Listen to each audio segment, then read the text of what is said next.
আমি সর্বপ্রথম এক জাহান্নামীর পাশ দিয়ে তাকায় দেখি বিশাল বড় এক রক্তের দরিয়া, রক্তের সাগর। আল্লাহর নবী বলেন, আমি তাকে দেখি বিশাল বড় একটা রক্তের নদী। ওই রক্তের নদীর ভিতরে কিছু মানুষ হাবুডুবু খাচ্ছে, শুধু ডুব দেয় আর উঠে, দুর্গন্ধ, পচা পুষ আর রক্ত। সাঁতরায় সাঁতরায় কিনারে আসে, উঠবে উঠবে ভাব। এমন সময় আমি রাসূল তাকায় দেখি একটা ফেরেশতা বড় একটা পাথর নিয়ে মাথার মধ্যে মারে, মাথাটা চূর্ণ বিচূর্ণ হয়ে যায়। আর ওই পাথরের ধাক্কা খায়া মানুষটা আবার ওই সাগরের মাঝখানে চলে যায়। জোরে কর নাউযুবিল্লাহ। আল্লাহ বলে, আমি বারবার লক্ষ্য করে দেখলাম লোকটা আসার চেষ্টা করতেছে কিন্তু আসতে পারে না। ফেরেশতারা আবার পাথর মেরা মাঝখানে পাঠায় দেয়, মাথাটা চূর্ণ বিচূর্ণ হয়ে যায়, রক্ত পুষ মগজ গুলি নাক কান বান বায়া বায়া পড়তেছে। আমি রাসূলের দৃশ্য দেখে আর দ্বারা থাকতে পারলাম না। জিবরাইল আমিনকে ডাক দেওয়া, জিবরাইল এই লোকগুলার এত শাস্তি কেন দেওয়া হয়?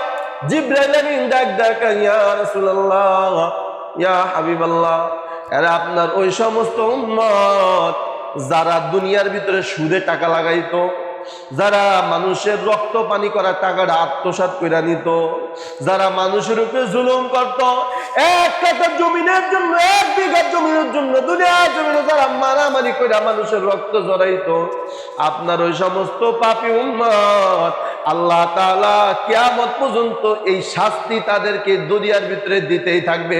চিৎকার মেরে কন্যা নাউযুবিল্লাহ। আমার বাজানের জন্য হাত ধরি পায়ে পড়ি, সাবধান। রাসূল আমার নিজে বলে আছেন, আল্লাহ তাআলা কোরআনের ভিতরে বলছেন, মানুষের রক্তে পানি গড়া টাকাগুলা যে আত্মসাৎ করে খায়, তার থেকে খারাপ মানুষ আর জগতের ভিতরে কেউ হয় না। মানুষের উপরে যদি মানুষ জুলুম করে, তার থেকে খারাপ আর কেউ হয় না। আমি এখান থেকে আপনাদেরকে একটা ভালো একটা সবক দিয়া দিই বাবা, কিয়ামত পর্যন্ত, মরণ পর্যন্ত মনে রাখবেন, কাউকে যদি আপনি ভালোবাসেন, আল্লাহর কসম তারে মন দিয়া ভালোবাসেন, মুনাফিকে রাখেন না, মুনাফিকে রাখেন না। যদি কাউকে ভালোবাসেন মন থেকে ভালোবাসবেন, আর যদি কাউকে ভালোবাসতে না পারেন, ঘৃণা করেন, তবে মন থেকে ঘৃণা করবেন। উপরে উপরে ভালোবাসেন না, ভিতরে ভিতরে বাস দিয়েন না। রাসূল বলেন, এই স্বভাব যাদের আছে, উপরে উপরে ভালোবাসার তলে তলে বাস দেয়, এই বাসটা সে দেয় না, বরং এই বাস তার ভিতরে ঢুকে টের পাবে কিয়ামতের ময়দানে। ঠিক না ভাই? ঠিক। এজন্য আল্লাহ পাক রব্বুল আলামিনের পবিত্র হুকুম, জুমার নামাজ পড়ার উদ্দেশ্যে মসজিদে আসার, বসার, কিছু কথা বলার শোনার তৌফিক দান করলেন। এজন্য দিল থেকে শুকরিয়া তান সকলেই বলি আলহামদুলিল্লাহ। লক্ষ কোটি দুরুদ ও সালাম বিশ্ব মানবতার কান্ডারি, বিশ্ব মানবতার মুক্তির দিশারি সাইয়্যিদুল মুরসালিন রাহমাতুল লিল আলামিন, খাতামুন নবীন, ইমামুল মুরসালিন হযরত মুহাম্মদুর রাসূলুল্লাহ সাল্লাল্লাহু আলাইহি ওয়া আলিহি ওয়াসাল্লাম। মুহতারাম হাজিরিন, রজব মাস চলতেছে। এই রজব মাস আসলেই আল্লাহর নবী বেশি বেশি দোয়া পড়তেন, আল্লাহুম্মা বারিক লানা ফি রজব ওয়া শাবান ওয়া বাল্লিগনা রমাদান। যারা মুখস্থ করেন না, মুখস্থ করে নেবেন, বেশি বেশি পড়বেন। আল্লাহ রজব এবং শাবান মাসের বরকত দেন এবং রমজান পর্যন্ত হায়াত বাড়ায় দেন। সকলে বলি আমিন। এই দোয়া কেন করলেন? গত জুমায় বলছিলাম যে রমজান মাসের প্রস্তুতি গ্রহণ করার জন্য বেশি বেশি রাসূল এই দোয়া পড়তেন। দুনিয়ার যত জায়জামেলা আছে সব এই রজব এবং শাবান মাসে যেন সব শেষ হয়ে যায়, রমজান মাসে যেন কোনো জায়জামেলা না থাকে, সুন্দরভাবে যেন রমজান মাসের হক আদায় করা যায়। এজন্যই এই শাবান এবং রজব মাসটা দেওয়া।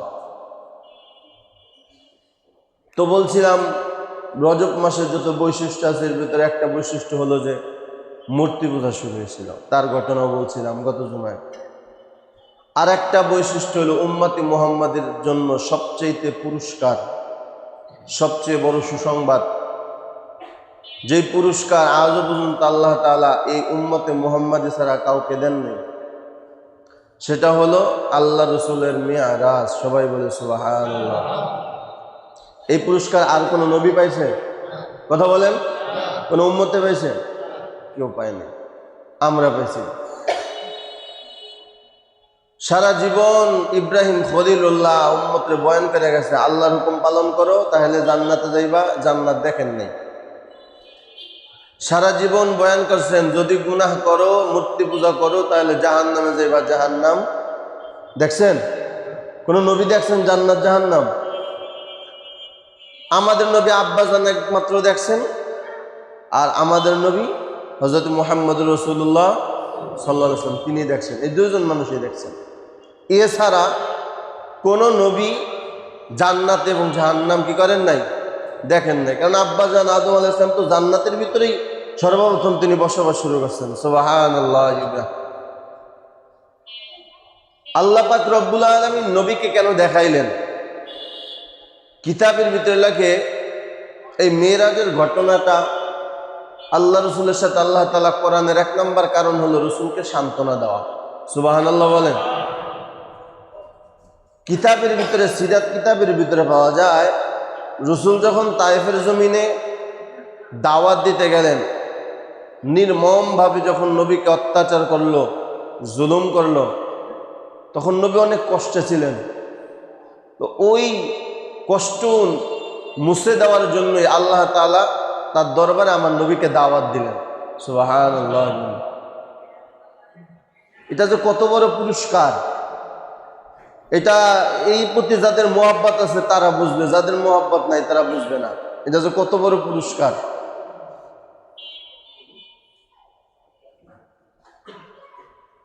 এজন্য আল্লাহ পাক রব্বুল আলামিন বলেন এই মাসের বড় একটা বৈশিষ্ট্যের নাম হলো মেরাজ। উম্মতে মুহাম্মাদীকে দেওয়ার কারণ হলো যে নবী সচক্ষে দেখে আসছেন, সরাসরি দেখে আসছেন, উম্মতদেরকে বয়ান করবেন, সতর্ক করবেন, ভয় দেখাবেন এবং জান্নাতের কথা বয়ান করবেন। সুবহানাল্লাহ। নবীকে কেন দেখাইলেন? প্রশ্ন হয় নবীকে কেন দেখাইলেন? তার কারণ হলো নবীর জীবনে কোনোদিন মিথ্যা বলেন নাই। বলছেন? নবীর জীবনে কোনোদিন মিথ্যা বলছেন? বলেন নাই। তাহলে যেই মানুষটা জীবনে কোনোদিন মিথ্যা বলে নাই, আল্লাহ তাআলা চিন্তা করলেন যদি এই মানুষটাকে দেখানো হয় তাহলে এই মানুষটার কথা সমস্ত মানুষই বিশ্বাস করবে। সুবহানাল্লাহ। কিন্তু আপনাকে আমাকে যদি দেখাইতো, আমি এই মসজিদকে বাইতুল মুকাররমের ইমামের খতিবরা সাহেবরা যদি দেখাইতো, তারপরে পুরাপুরি মানুষ তার উপরে বিশ্বাস করত না। কিন্তু নবীকে আল্লাহ তাআলা দেখাইছেন যার উপাধি হলো আল আমিন। এইটা দুনিয়ার কাফেররাই ঘোষণা দিছে যে আল আমিন সবচেয়ে সত্যবাদী, মুহাম্মাদের চেয়ে সত্যবাদী মক্কার জমিন আর কেউ নেই। সুবহানাল্লাহ। এজন্য আল্লাহ তাআলা আমার নবীকেই দেখাইছে। কিতাবের ভিতরে লেখে আল্লাহ রাসূল সাল্লাল্লাহু আলাইহি ওয়াসাল্লাম তিনি মেরাজ থেকে কি দেখে আসলেন বয়ান করার আগে সাহাবা একরামকে বয়ান করার পরে যখন কাফেররা শুনতে পারলো, খুব খেয়াল করেন, এখান থেকে একটা সবক দিব আপনাদেরকে।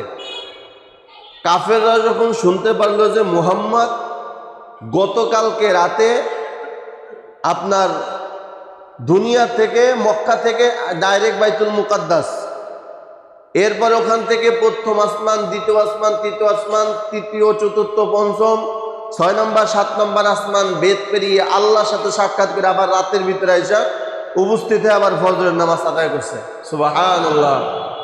এই বয়ানটা যখন আল্লাহ নবী সাহাবা একরামের সামনে করছেন, আপনাদের কি বিশ্বাস সাহাবা একরামের ভিতরে সন্দেহ আছে?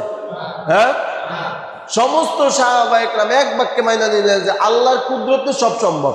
সুবহানাল্লাহ। গাছ কথা বলতে পারে না, পারে? আল্লাহর কুদরতে কথা বলেন ভাই, আল্লাহর কুদরতে পারে। হাত কথা বলতে পারে, হাত কথা বলেন। এই পাও কথা বলতে পারে, এই হাতের আঙ্গুল কথা বলতে পারে। কিন্তু কোরআনে স্পষ্ট আয়াত, কিয়ামতের ময়দানে হাত কথা বলবে, পাও কথা বলবে।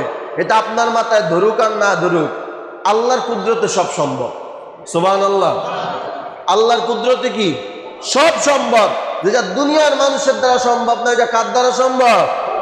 এজন্যই তো তিনি আল্লাহ, এজন্যই তো তিনি কি আল্লাহ। তো কাফেররা শোনার পর বলতেছে দেখছো মুহাম্মদ তো আসলেই পাগল। নাউজুবিল্লাহ বলেন সবাই। যে এক রাতের ভিতরে অত দূর গিয়ে আবার আল্লাহর সাথে সাক্ষাৎ করে কেমনে আসলো।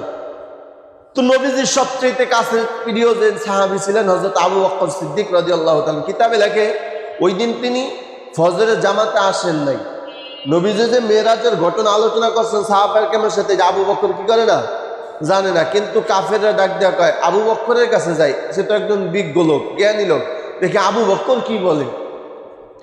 আবু বকর রাদিয়াল্লাহু তাআলার বাড়িতে গিয়ে বলে, আবু বকর, আমি যদি বলি এমন একজন মানুষ গতকাল এশারের পরে বা রাত্র 12টার পরে, মনে করো অর্ধেক রাত্র হওয়ার পরে, সেখান থেকে বাইতুল মুকাদ্দাসে গেছে, ওখান থেকে প্রথম আসমান, দ্বিতীয় আসমান, এইভাবে তৃতীয়, চতুর্থ, পঞ্চম, এরপরে সপ্তম আসমান পার হইয়া আল্লাহর সাথে সাক্ষাৎ করে আবার দুনিয়াতে আছে, এটাকে তুমি বিশ্বাস করো? তো আবু বকর রাদিয়াল্লাহু তাআলা বললেন, আগে বলো লোকটাকে। সুবহানাল্লাহ বলেন। জ্ঞানী মানুষের জ্ঞানী কথা, আগেই ফায়সালা করা যাবে না, তদন্ত করতে হবে লোকটা অন্যায় করছে কিনা। কথা বুঝতে পারছেন? এটাই হলো জ্ঞানীদের পরিচয়। হুজুকে বাঙালি হওয়া যাবে না। কেউ যদি অপরাধ করে তার ডাইরেক্ট অপরাধী বলা যাবে না। ইসলাম বলে আগে অপরাধ প্রমাণ করতে হবে, তারপরে তার বিচার। ঠিক বললাম না? ঠিক বললাম। দুর্নীতি করা যাবে না, আগে প্রমাণ হবে, তারপরে তার বিচার হবে। প্রমাণ হওয়ার আগে লোকটা যদি অন্যায় কইরা থাকে, পরবর্তীতে যদি আপনার তদন্ত করার পর জানা যায় যে লোকটা হ্যাঁ এই অপরাধটা করছে, এর আগে যদি কেউ তার উপরে গায়ে হাত দেয়, আল্লাহ রাসূল সাল্লাল্লাহু আলাইহি ওয়াসাল্লাম বলেন তার উপরে জুলুম করা হয়। তার উপরে কি করা হয়? জুলুম করা হয়। এজন্য সাবধান থাকিয়েন যারা বিচার আচার করেন। একেবারে অপরাধ পাইলেই সাথে সাথে শাস্তির ঘোষণা দিবেন না, আগে তদন্ত কমিটি গঠন করবেন, তারপরে তদন্ত কইরা তারপরে দেখবেন আসলেই কে লোকটা অপরাধী, তারপরে তার বিচার। ঠিক বললাম না? আমি ঠিক বললাম। তো জ্ঞানী মানুষের জ্ঞানী কথা। আবু বকর রাদিয়াল্লাহু আনহু বললেন, বলো লোকটাকে। এখন কাফেররা বলতেছে লোকটা হলো আব্দুল্লাহ ইবনে মুহাম্মদ, আব্দুল্লাহর পোলা মুহাম্মদ। আবু বকর সিদ্দিক কয়, সারা পৃথিবীর মানুষও যদি অবিশ্বাস করে, আমি আবু বকর বললাম এটা সম্ভব। সুবহানাল্লাহ বললেন না? যে সাইডের মানুষগুলা আগে ছিল, তার নাম ছিল আবু বকর, শুধু আবু বকর, সিদ্দিক ছিল না। সবাই সামনে যখন আবু বকর বলল যে পৃথিবীর কেউ যদি বিশ্বাস না করে, আমি আবু বকর বললাম এটা যদি রসুলের দ্বারা সম্ভব, আল্লাহ তাআলার কুদরতে রসুলের দ্বারা এটা সম্ভব, সাথে সাথে আল্লাহ নবী কয়, আবু বকর আজকে থেকে তোমার নাম শুধু আবু বকর না, বরং তোমার নামে লকব দেওয়া হইল হযরত সিদ্দিক। সবাই বলল সুবহানাল্লাহ। সিদ্দিক মানে চির সত্যবাদী, চির সত্যবাদী। তো আপনাদেরকেও আগে বলি, আমি যে মেরাজের আলোচনাগুলো করব, নবী যা দেখাইছেন তাকে আপনারা সবাই বিশ্বাস করেন? সবাই বলেন, সবাই বিশ্বাস করবেন? যদি বলেন হ্যাঁ হুজুর বিশ্বাস করি, আপনি রসুল জাহান্নামের কি কি দেখলেন, জাহান্নামের ভিতরে কি কি দেখলেন, আপনি যদি বয়ান করেন অবশ্যই বিশ্বাস করি, তাহলে আমার কথাগুলা বলা উচিত হবে। আর যদি বেঈমানের মতন কয় না এটা সম্ভব না, তাহলে আপনার শোনার কোনো লাভ নাই। এজন্য আগে মনে বিশ্বাস করতে হবে আল্লাহ তাআলার কুদরত কি সম্ভব কি সম্ভব না? জোরে বলেন সম্ভব কি সম্ভব না? তাহলে মেরাজের আলোচনা করার আগে আপনাদেরকে আগে সবক দিয়ে দিলাম, এই কথাগুলা যা বলবো সব এক নম্বর কি করতে হবে? কথা বলে না? বিশ্বাস করতে হবে। 2 নম্বর, যেই অপরাধের শাস্তিগুলো আমার নবী দেখিয়েছেন সে অপরাধ থেকে ফিরে থাকতে হবে। সে অপরাধ থেকে কি করতে হবে? যদি এই 2টা জিনিস ঠিক রাখতে পারেন, তাহলে শবে মেরাজ আপনার আমার জন্য সার্থক। আর যদি এই ঘটনা শোনার পর আপনি আগের মতোই গুনাহ করেন, বিশ্বাসও আনতে কষ্ট হয়, এটা কেমনে সম্ভব, তাহলে আপনি কেমন জানি মুনাফিকের লাইনে আছেন, এখন ঈমানদার হইতে পারেন না। এজন্য আল্লাহ রাসূল সাল্লাল্লাহু আলাইহি ওয়াসাল্লাম বলেন, আমাকে আল্লাহ তাআলা সরাসরি দেখাইছে, স্বপ্নেও না। সুবহানাল্লাহ। আল্লাহর নবী বলেন, আমি আমার ঘরের ভিতরে ঘুমান্ত ছিলাম, উম্মে হানির ঘরে নবীজি ঘুমান্ত ছিলেন, ওখান থেকে আল্লাহ পাক রব্বুল আলামিনের পয়গম্বর ঘুমান্ত ছিলেন। হঠাৎ জিবরাইল আমিন ছাদকে ছিদ্র করে তারপরে ঘরের ভিতরে নামলেন। জোরে কোন সুবহানাল্লাহ। মানুষ যদি ঘরের ভিতরে প্রবেশ করে দরজা দিয়া না ছাদ ভেঙ্গা? আপনার কাছে কি ছাদ ভেঙ্গা নাকি? দরজা দিয়া না? তো নবীজি যখন হুঁশে আসলেন, তাকা দেখতেছেন ছাদ ফাটা, দরজা বন্ধ, জিবরাইল আমার সামনে। নবীজি আন্দাজ করতে পারলেন ব্যাপার কি, দরজা দিয়া না ঢুকা ছাদ ফাটা কেন ঢুকলো? জিবরাইল আমিন জানাই দিলেন, ইয়া রাসূলুল্লাহ, আজকে ঢোকা যেহেতু উল্টা হয়েছে, আজকে যা করুন সব হইব উল্টা। সুবহানাল্লাহ বলেন। উল্টা মানে আপনি কোনোদিন কল্পনাও করতে পারবেন না আজকে আপনার সাথে কি হবে। সুবহানাল্লাহ। আল্লাহ রাসূল সাল্লাল্লাহু আলাইহি ওয়াসাল্লাম, আল্লাহ নবী নিজে বর্ণনা করেন, ও সাহাবীরা, আল্লাহ ইবনে কাসির রাহমাতুল্লাহি আলাইহি অনেক সাহাবী মিরাজের ঘটনা আলোচনা করেছেন, তবে আমি উল্লেখযোগ্য একজন সাহাবীর তাফসীর থেকে কথাগুলো বলবো, কারণ আব্দুল্লাহ ইবনে আব্বাস রাদিয়াল্লাহু তাআলা আনহু হলেন মুফাসসির জগতের উজ্জ্বল নক্ষত্র। সুবহানাল্লাহ। এক একটা সাহাবীর এক একটা আলাদা যোগ্যতা ছিল। যেমন তাফসীরের ক্ষেত্রে আব্দুল্লাহ ইবনে মাসউদ হল রাইসুল মুফাসসিরিন, তার উপরে কোনো মুফাসসির নাই। সুবহানাল্লাহ বলেন। আর মাসআলা মাসাইলের ক্ষেত্রে আব্দুল্লাহ ইবনে মাসউদের চেয়ে পারদর্শী আর কেউ নাই। সুবহানাল্লাহ। আর হাদিস মুখস্থ করার ক্ষেত্রে হযরত আবু হুরায়রা থেকে বড় কেউ নাই। সুবহানাল্লাহ বলেন। আব্দুল্লাহ ইবনে আব্বাস রাদিয়াল্লাহু তাআলা আনহু বর্ণনা করেন, আব্দুল্লাহ ইবনে কাসির রাহমাতুল্লাহি আলাইহি তাফসীরে কাসিরের ভিতরে লেখেন, আল্লাহ রাসূল সাল্লাল্লাহু আলাইহি ওয়াসাল্লাম যখন ঘুম ভাঙলেন, তাকায় দেখেন আমার সাত ছিদ্র পাশে জিবরাইল। জিবরাইল আমিন ডাক দেয়, ইয়া রাসূলুল্লাহ, ইয়া হাবিবাল্লাহ, আপনি উঠেন, আল্লাহর দরবারে সাক্ষাৎ দিতে হবে। সুবহানাল্লাহ। আপনাকে আমি আজকে আল্লাহর কাছে নিয়ে যাব। জিবরাইল আমিন আমার নবীকে ধইরা উঠাইলেন, বসাইলেন। কিতাবের ভিতরে লেখে দুইজন ফেরেশতা জিবরাইলের সাথে আরো দুইজন আসলেন। আসার পর সংক্ষেপে বলি, আসলে এই বয়ান শোনা আসলে উদ্দেশ্য না, উদ্দেশ্য হলো এখান থেকে ইবরত হাসিল করা, সবক গ্রহণ করা, শিক্ষা গ্রহণ করা। আল্লাহ রাসূল বলেন, আমাকে ধরে যখন জমজম কুয়ার পাশে নিয়ে গেলেন, হঠাৎ আমি তাকায় দেখলাম আমি ঘুমান্ত না, আমার ঘুম ভেঙে গেছে। কিতাবের ভিতরে লেখে তিন জায়গার কথা বলা হয়েছে। এক নম্বর হলো হাতিমে কাবা, দুই নম্বর হলো বাইতুল্লাহ, তিন নম্বর হলো জমজম কূপ। হাতিমে কাবা থেকে যখন রাসূলকে নিয়ে যাওয়া হয়, ওই আপনার জমজম কুয়ার সামনে যখন হয়, তখন রাসূল জিমাইতেছিলেন, ঘুম পুরাপুরি ভাঙে নাই। এজন্য কেউ লেখছেন উম্মে হানির ঘর থেকে হাতিমে কাবা পর্যন্ত, আবার কেউ লেখছেন হাতিমে কাবা থেকে জমজম কূপ পর্যন্ত। তেনোটা ব্যাখ্যাই সঠিক। তবে প্রসিদ্ধ হলো আল্লাহ রাসূল সাল্লাল্লাহু আলাইহি ওয়াসাল্লাম তার চাচাতো বোন উম্মে হানির ঘরে ঘুমান্ত ছিলেন। ওখান থেকে জিবরাইল আমিন জাগ্রত করলেন, জাগ্রত করে আবার হাতিমে কাবা, কাবার পাশে যে একটু জায়গা আছে ওখানে নবীকে নিয়ে গেলেন। ওখানে যাওয়ার পরে নবীর ঘুম পুরাপুরি ভাঙে নাই। এরপরে ওখান থেকে ডাইরেক্ট আমার নবীকে জমজম কূপের পাশে নিয়ে গেলেন, তখন নবীর ঘুম পুরাপুরি ভাঙে। তাহলে তেনোটায় ভারতেই ঠিক আছে। জমজম কূপের পাশে নিয়ে যাওয়ার পর নবী বলেন, দুই ফেরেশতা আমার বুকটা ছিদ্র করে দিল, আমার বুকটা ফেলে দিল। ফেলে দেওয়ার পর কি যেন আমার ভিতর থেকে বের করলো, আমার হাড় বের করলো, আমার হৃৎপিণ্ড সব বের করলো। বের করার পর আল্লাহর কুদরতে ওই জমজম কুয়ার পানি দিয়া দেখলাম, আমি তাকায় দেখি আমার এই হৃৎপিণ্ড যা কিছু আমার নারী বুঝে আছে সব একটা তস্তম মিনাল যাহাবি ওয়াল ফিদ্দা, একটা স্বর্ণ এবং রূপার পাত্রের ভিতরে রাখলো। সুবহানাল্লাহ। স্বর্ণ এবং রূপার পাত্রের ভিতরে আমার পেটের ভিতরে যা আছে সব কিছু রাখার পর আমি নবী তাকায় দেখি ওই ফেরেশতারা জমজম কুয়ার পানি দ্বারা আমার সব কিছু ধৌত করলো। সুবহানাল্লাহ। ধৌত করে আমি নবী তাকায় দেখলাম আবার সুন্দরভাবে জায়গায় ফিট করে দিছে, একটু রক্ত বের হয় নাই, আমি নবী এক ফোঁটা ব্যথাও পাই নাই। চিৎকার মেরে কন্যা সুবহানাল্লাহ। এই কুদরত কার? কাদের কুদরত তুদারাত হর সে খাহাদা কুনাত, কাদের কুদরত তুদারাত হর সে খাহাদা কুনাত, মুরদারা উজাবা বখশদ জিন্দারা বেজা কুনাত, মুজদারা উজাবা বখশদ জিন্দারা বেজা কুনাত। সবাই বলি সুবহানাল্লাহ। এ আমার বাবা, আমি নবীজির ইতিহাস যখন আপনাদেরকে শুনাইছিলাম তখন বলছিলাম যে বক্ষ বিতরণ, ফার্সিতে বলে সিনাচাক, বক্ষ বিতরণ বা সিনাচাক বলেন। আপনার এটা রসুলের জীবনে তিনবার হয়েছে। জোরে বলেন কতবার? তিনবার হয়েছিল।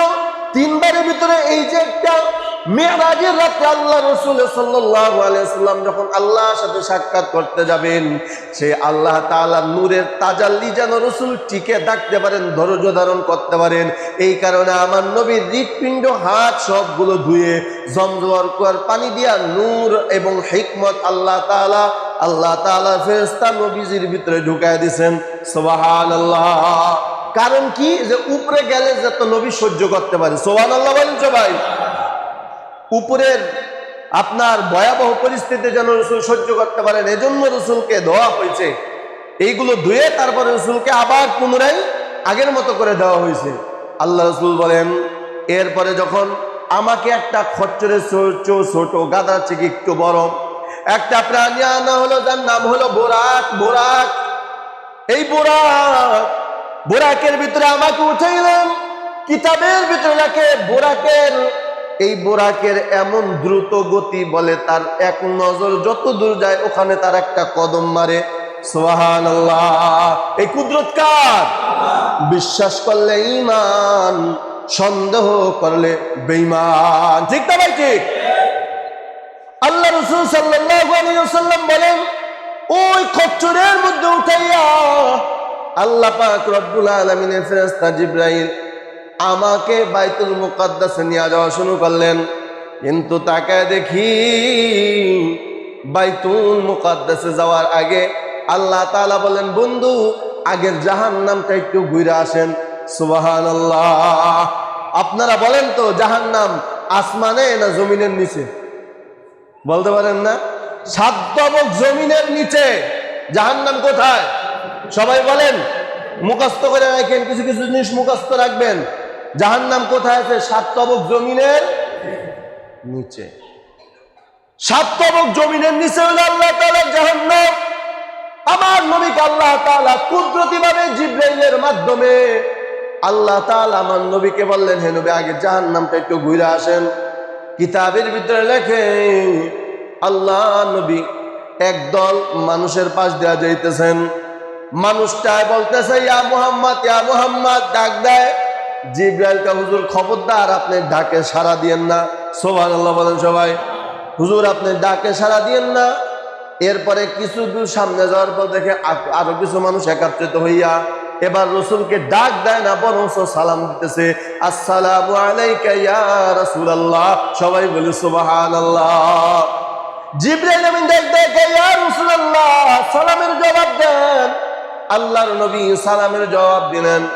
জিবরাইলকে ডাক দেয়, জিবরাইল প্রথম যে ব্যক্তিটা আমারে ডাক দিল ওই লোকটার আমি চিনি না, বলো এই লোকটাকে। হুজুর এই লোকটা হলো শয়তান। নাউজুবিল্লাহ বলে, এই লোকটাকে? এই লোকটা হলো শয়তান। হুজুর আপনি যদি ওই শয়তানের ডাকে যদি একবার সাড়া দিতেন তাহলে আপনার একটা উম্মত জান্নাতে যাইতে পারতো না, বরং সব উম্মত শয়তানের ডাকে সাড়া দিত। নাউজুবিল্লাহ। তাহলে শয়তানের ডাকে সব উম্মত কি করতো? সাড়া দিত। এই কারণে রসুল কি করেন না, শয়তানের ডাকে সাড়া দেন না, কিন্তু হেল্প করছে কে? জিবরাইল। হেল্প করছে কে? জিবরাইল। মুহতারাম হাজরিন, এরপর আল্লাহ নবী ডাক দেখে জিবরাইল। এরপরে কিছু মানুষ একত্রিত হইয়া আমার সালাম জানাইলো, বলো এরা কে? ইয়া রাসূলুল্লাহ, ইয়া হাবিবাল্লাহ, এরা হলেন পূর্বে আপনার আগেকার কিছু পয়গম্বর। সুবহানাল্লাহ। আপনার আগমনের কারণে তারা আপনার একত্রিত হইয়া সালাম জানাইছে। সবাই বলে সুবহানাল্লাহ।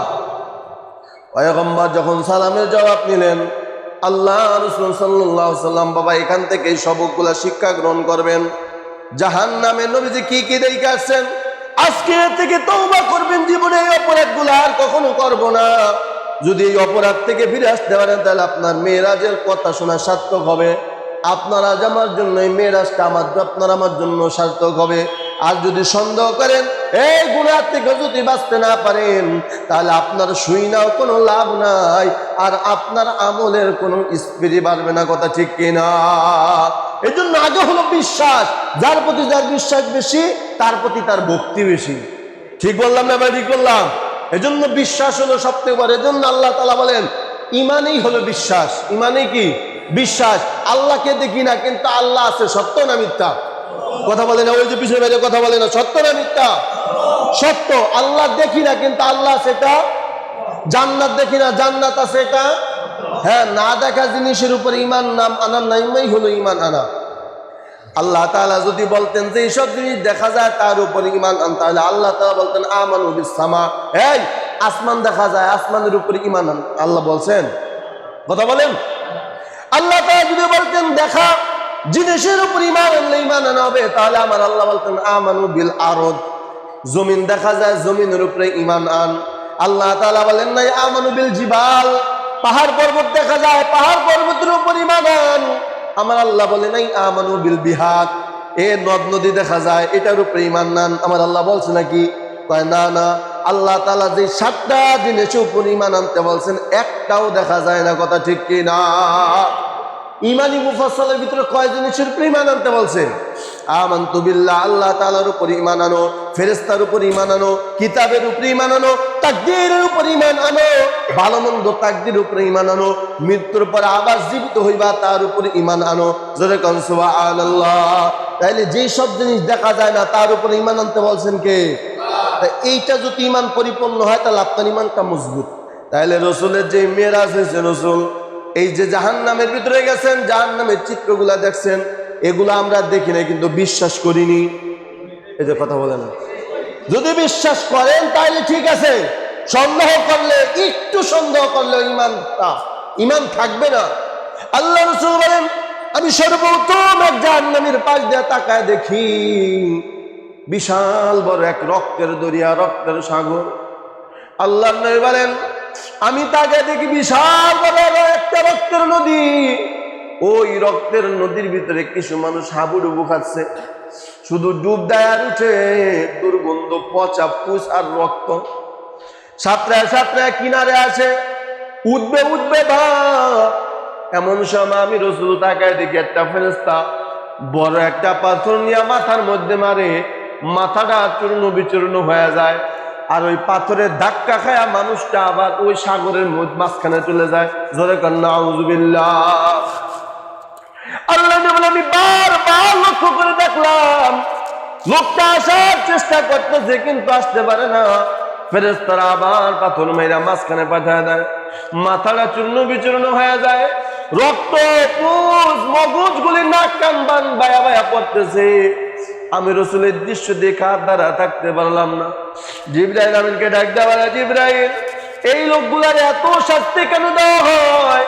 জিবরাইল আমিন ডাক দেয়, ইয়া রাসূলুল্লাহ, ইয়া হাবিবাল্লাহ, এরা আপনার ওই সমস্ত উম্মত যারা দুনিয়ার ভিতরে সুদে টাকা লাগাইতো, যারা মানুষের রক্ত পানি করা টাকাটা আত্মসাৎ করে নিত, যারা মানুষের উপরে জুলুম করত, এক কাঠা জমিনের জন্য, 1 বিঘা জমিনের জন্য দুনিয়ার জমিনে যারা মারামারি করে মানুষের রক্ত জড়াইতো, আপনার ওই সমস্ত পাপী উম্মত আল্লাহ তাআলা কিয়ামত পর্যন্ত এই শাস্তি তাদেরকে দুনিয়ার ভিতরে দিতেই থাকবে।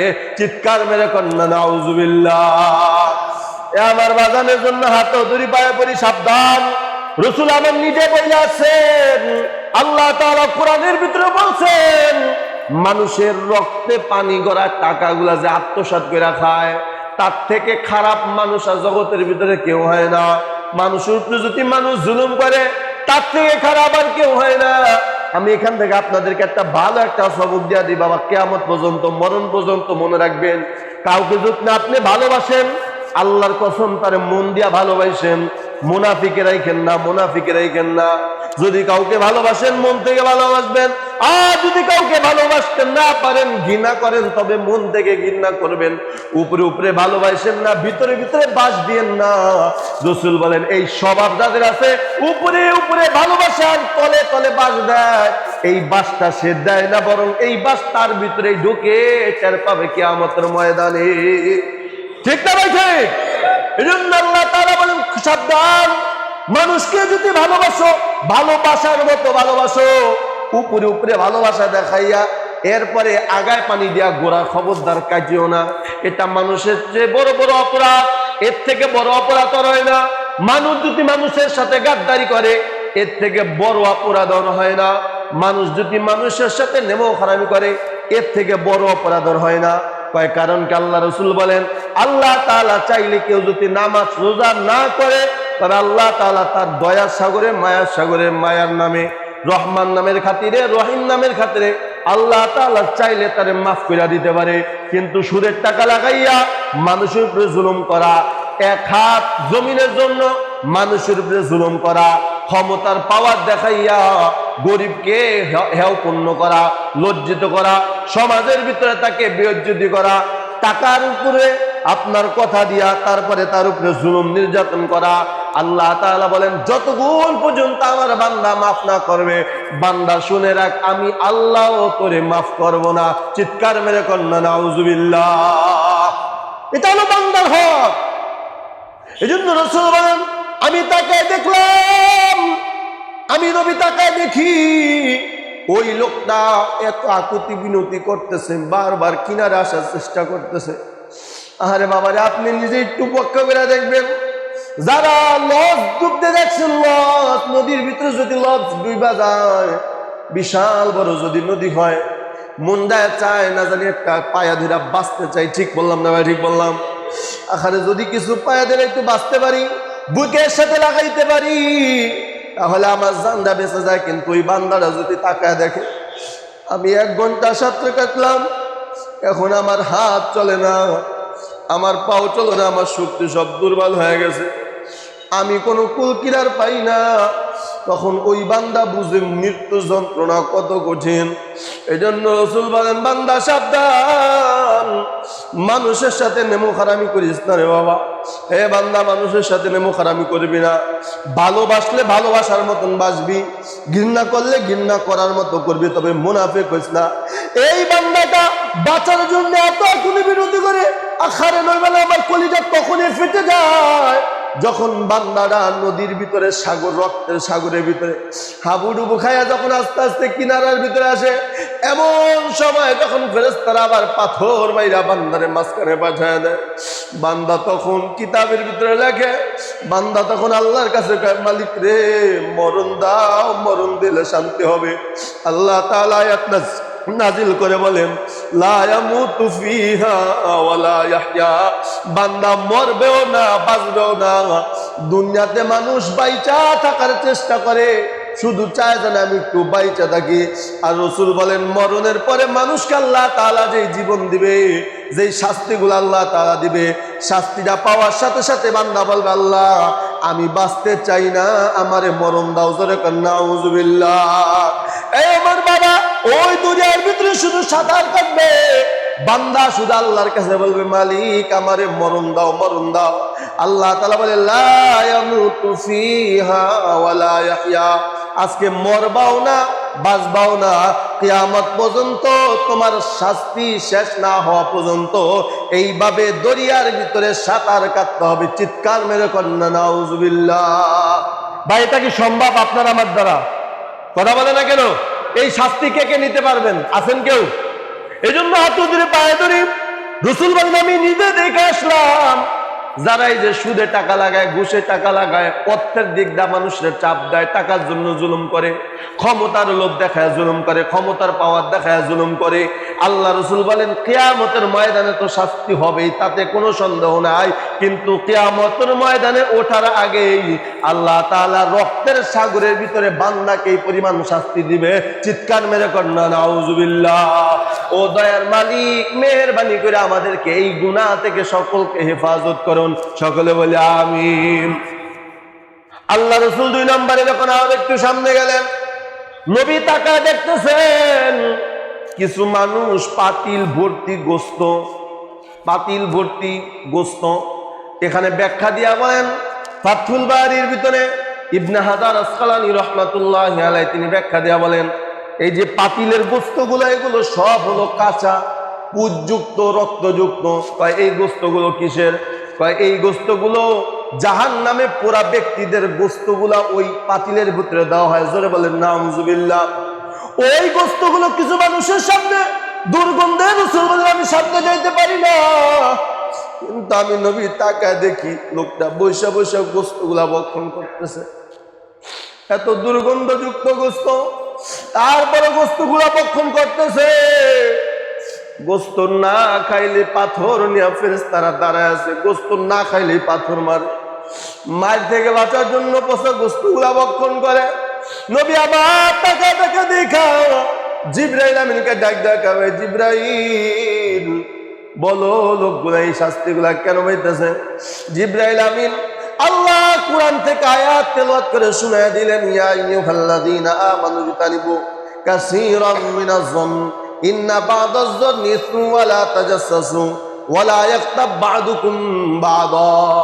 আল্লাহ তাআলা বলেন, হে ঈমানদারগণ, মানুষের সমালোচনা করিও না, মানুষের নামে গীবত করিও না, গীবত করিও না।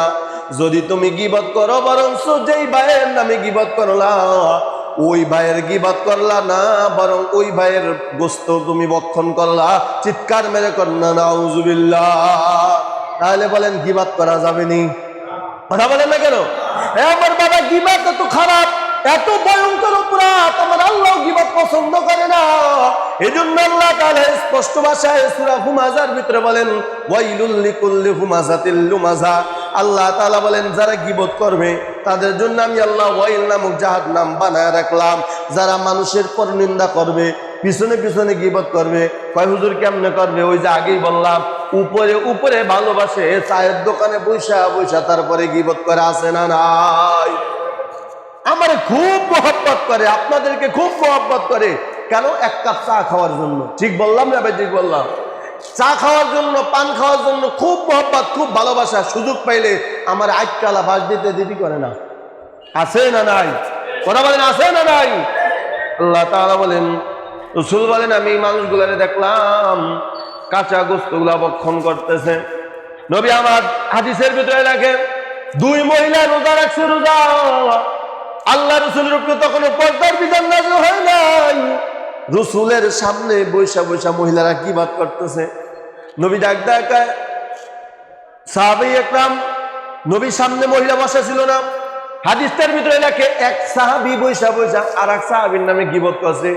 গীবতটা অত বড় না, কিন্তু গীবত তো গীবত। ঠিক বললাম না? ঠিক বললাম। কিতাবের ভিতরে লেখা, কেমন গীবত? রসুল এসে ইঙ্গিত দ্বারা দেখাইছে। রসুলের ডাক দেখা, নবী ওই যে দেখতে নাম সাহাবী আছে, খাড়ো খাড়ো, নাউজুবিল্লাহ বলেন। একটু বাঁচে, একটু বাচ্চা, খাড়ো। রসুল কয়, এ সাহাবী, তাড়াতাড়ি একটা খিলাল দে, খিলাল দে। হুজুর কেন খিলাল দিবেন? তুই মাত্র গোস্ত খাইছ। হুজুর 1 মাস ধরে গোস্ত চোখে দেই না। গোস্ত খাইলাম কোথার থেকে? আল্লাহ রাসূলকে আমি মেরাজের রাত্রে দেখে আসলাম, কেউ যদি কোনো মানুষের নামে গীবত করে, সাথে সাথে ওই মানুষটার গোস্ত ভক্ষণ করে। চিৎকার মেরে করনা নাউজুবিল্লাহ। এক সাহাবী দৌড়ে আসে, ইয়া রাসূলুল্লাহ, ইয়া হাবিবাল্লাহ, আপনার এই ঘটনা শোনার পর আমি সত্যতা প্রমাণ করার জন্য আপনার কাছে একটা বিচার নিয়ে আইছি। কয়, কি বিচার? কয়, আমার এলাকার ভিতরে 2টা মহিলা রোজা রাখছে। এই অভ্যাসটা মহিলাদের ভিতরে 100% আছে। দেখবেন রোজা রাখছে কিন্তু নামাজের খবর নাই, রোজা ঠিকই রাখে কিন্তু মানুষের নামে গীবত করতে মিস করে না। ঠিক বললাম না? ঠিক বললাম। পৃথিবীর ভিতরে গীবতে পিএইচডি করছে মহিলারা। এই নারীরা শুধু গীবত আর গীবত। ওই সাহাবীটা দেখা, ইয়া রাসূলুল্লাহ, ইয়া হাবিবাল্লাহ, ওই মহিলা 2টা গীবত করছে। রাসূল কা তাড়াতাড়ি যাও, তাড়াতাড়ি তাদেরকে গলার ভিতরে আঙ্গুল দিয়া বমি করতে বলো। সুবহানাল্লাহ জোরে বলেন। স্পষ্ট বুখারীর ভিতরে আছে, কিতাবের ভিতরে আছে।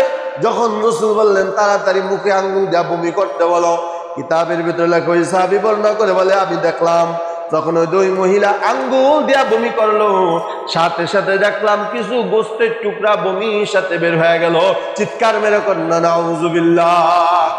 আমি মহিলাকে জিজ্ঞাসা করলাম, ও মা, তুমি কি আজকে সাহারির সময় গোস্ত খাইছো কিনা? কয়, না রে বাবা, গোস্ত 1 মাস ধরে চোখে দেখি না। তাহলে রসুলের কথা সত্য হয়ে গেছে, যে ব্যক্তি মানুষের নামে গীবত করে, ওই লোকটা গীবতে করে না, বরং ওই ভাইয়ের গোস্ত খায়। কথা ঠিক কিনা? এই জন্যই বলেন, আমি তাকে দেখলাম 1 পাতিল গোস্ত নিয়া তারপরে লোকটা ভক্ষণ করতেছে। জিবরাইল আমিনকে ডাক দিলাম, জিবরাইল এরা কারা? কয়, নবী, আর আপনার ওই সমস্ত উম্মত যারা মানুষের পিছনে পিছনে গীবত করে, সমালোচনা করে। শুধু তাই না, কিছু মানুষ পিছনে করে না, বরং সামনাসামনি ধমক দেয়া, কষ্ট দেয়। আছে না নাই? এখানে একটা ফিকি মাসাল আপনাদেরকে বইলা দিই। গীবত করলে মানুষ কষ্ট পায়। কি পায় ভাই? গীবতটাকে আপনারা বুঝবেন। মনে করেন আমি উদাহরণটা বুঝি, আমি এখানে নাই, কিন্তু আমার দুশ্চর্চা এখানে হইতেছে। পরবর্তীতে যখন আমি শুনতে পারলাম যে আমাকে নিয়ে কিছু একটা বলছে, তখন মানুষটা কি খুশি হয় না কষ্ট পায়? বলেন, কষ্ট পায় না? তাহলে কষ্ট পায়, তাইলে বোঝা গেল গীবত করলে যেহেতু মানুষ কষ্ট পায়, তাহলে বোঝা গেল যেই কোনো অন্যায় যদি করার মাধ্যমে মানুষকে কষ্ট দেওয়া হয়, এটাই অন্যায়। এটাই কি অন্যায়? মিথ্যা কথা বলার মাধ্যমে যদি মানুষকে কষ্ট দেওয়া হয়, এটাও অন্যায়। গীবত করার মাধ্যমে যদি কষ্ট দেওয়া হয়, এটাও অন্যায়। তাহলে মুহাদ্দিসিন ইকরাম ব্যাখ্যা দিয়া বলেন, মানুষকে যে কষ্ট দিবে তার সেই গীবতের যে শাস্তি, এমনি মানুষকে কষ্ট দিন একই শাস্তি। যেহেতু উদ্দেশ্য কষ্ট দেওয়া, গীবতের মাধ্যমে কি হয়? কষ্ট পায়। এখন গীবত না করে সামনাসামনি ধমক দেখ, রে এত কথা, বড় বড় কথা কও, তোর বাপে আগে কি আসিল জানি না। মানুষ এই ধরনের মানুষ আছে না নাই? বিচারে বলে সমস্ত মানুষের চরিত্র পাওয়া যায়। দেখবেন কোনো কথা দিয়ে আটকাইতে পারতেছে না, সে মিথ্যাবাদী, অপরাধী, কোনো কিচ্ছু করে নাই, এখন তারা আটকাইতেই পারতেছে না। ফট করে ওইটা কয়, এত বড় বড় কথা কাউকে লিগা, তোর ভাই আগে কি আসিল জানি না। বলে কি বলে না? কন তার বাপে কি আসিল তা জানার তোমার কোনো দরকার নাই। তুমি এই পিছনের কথা বইলা যেহেতু তারে কষ্ট দিলা, অতএব তুমি জান্নাতে যাইতে পারবা। এজন্য আগেই বয়ান করছিলাম, আবরার হওয়ার জন্য দুইটা গুণ দরকার। এক নম্বরে যাই না শুই না কোনো মানুষকে কষ্ট দেওয়া যাবে না। দুই নম্বরে কোনো মানুষের সাথে কোনো প্রাণীকেও কষ্ট দেওয়া যাবে না। কথা ঠিক কিনা? এজন্য রাসূল বলেন, আমি দুই নম্বরে দেখলাম যারা মরা গরুর গোস্ত মানুষের গোস্ত খাইতেছে, জিব্রাইলকে হুজুর এরা জানেন এরা কারা? আপনার ওই সমস্ত যারা দুনিয়াতে গীবত করতেছে। আচ্ছা, সময় শেষ। এই যে দুইটা গজবের কথা বললাম, এখন এই কথা বিশ্বাস করেন কারা কারা? হাত উঠান। কারা কারা বিশ্বাস করেন যে রাসূল এটা দেখে আসছেন? এটা আমরা বিশ্বাস করি, সবাই সবাই বিশ্বাস করি। তাহলে এখান থেকে ফিরে আসতে হবে কি হবে না ভাই? বুঝতে পারেন? সুদ থেকে ফিরে আসতে হবে কি হবে না? কথা বলতে হবে। ঘুষ থেকে, মানুষের উপর জুলুম করা থেকে ফিরে আসতে হবে কি হবে না? আপনার বিশ্বাসটা যত বেশি হবে, আপনার আমলটা তত মজবুত হবে। এজন্য রাসূল বলেন, কারো ইমান 2 রাকাত নামাজ 2 মিনিটে শেষ করায় দেয়। কারো ইমান 2 রাকাত নামাজ 5 মিনিটে শেষ করায় দেয়। কারো ইমান 2 রাকাত নামাজ 10 মিনিটেও শেষ করায় না। এটার কারণ কি? যার ইমান যত মজবুত, সে আল্লাহর সাথে কথা বলতে তত মজা পায়। সুবহানাল্লাহ বলেন। যার ইমান যত মজবুত, সে আল্লাহর ডাকতে তত বেশি মজা পায়। যার ইমান যত মজবুত, সে আল্লাহ তাআলার সাথে প্রেম করতে তত বেশি মজা পায়। যার ইমান যত মজবুত, সে তত ভালো কাজ করতে মজা পায়। সুবহানাল্লাহ। এজন্য ভাই আগে